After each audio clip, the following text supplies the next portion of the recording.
Thank you so much, and thank you so much for coming out tonight. And I especially want to thank Isaac, because he made it all clear to me tonight, actually. The governments of Europe and North America are actually following out the foreign policy of John Lennon. Yes. Yes. John Lennon is the architect of the New World Order. And I never realized that until tonight. Imagine there's no countries. Nothing to kill or die for. What we have is, in Europe, as we saw with the Swedish immigration video, and what we have increasingly in the United States, is the idea that we are going to erase all distinctions between people. That is the globalist internationalist agenda. We're going to bring in large numbers of people of different races and different ethnicities and vastly different religious and philosophical perspectives. And the idea behind it all is to make every place pretty much like every other place. So it'll save on tourism expenses, because you won't have to go to Jakarta. Jakarta's coming here. You won't have to go to Istanbul. Istanbul will be in the backyard. Every place will be like every other place. Every place will be just as squalid and dirty and dangerous as everywhere in the third world is now.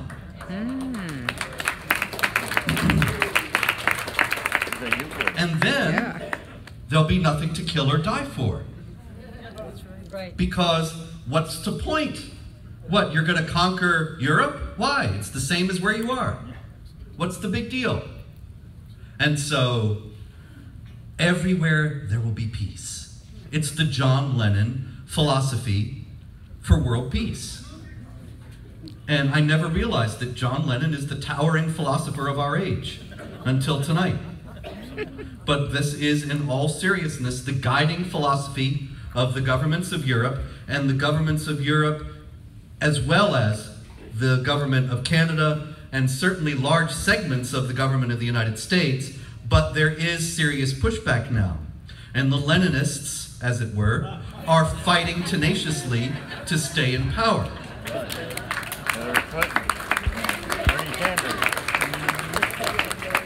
Right now, of course, we have the election in France, and we have the nationalist, the French candidate. There are only two candidates left: the French candidate, Le Pen, and the Leninist candidate, Macron. And that's it. The question is whether France will keep on being France and will recover its Frenchness, or whether it will become just part of this wonderful global world order with no boundaries and no particular distinctive qualities whatsoever. And this is the choice, of course, that we have in the United States as well. We have been governed by a Leninist for the last 8 years, and then something happened that they did not expect. Donald. Their next Leninist did not win the election. Oh, Hillary. And the change, yes.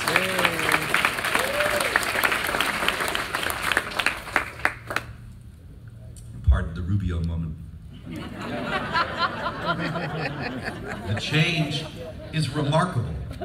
For 8 years, Barack Obama was president of the United States, and we got used to thinking about things in a certain way, even we who were always opposed to him and his agenda.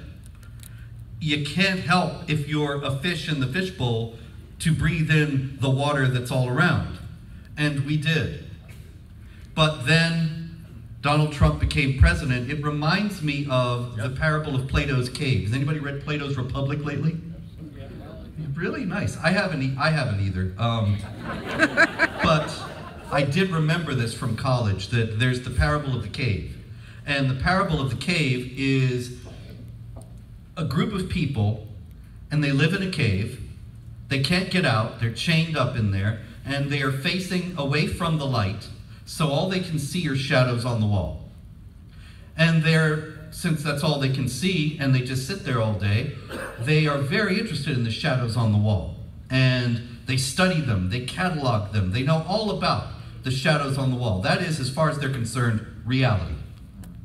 But then something happens, they get unchained, they get brought out into the sunlight, and they're blinking. It's so bright, and it's so clear, and it's so vivid, it's extraordinary. And all the realities of the things that they saw in shadow are now clear to them. And some of them are overjoyed. Some of them think, wow, this is great. Now I see things the way they really are. And some of them think, wow, this is really scary. I want to go back to the cave and look at the shadows. And that is the struggle in the United States today and within the Trump administration itself. Barack Obama, 8 years, we got used to the idea that it would be an uphill battle. If we wanted to stand for the defense of the United States, we were going to have to fight against the American political and media establishment. And we got used to the idea that if we are going to fight for the defense of the United States and the freedom of our children and our children's children, then most people are going to think there's something wrong with that.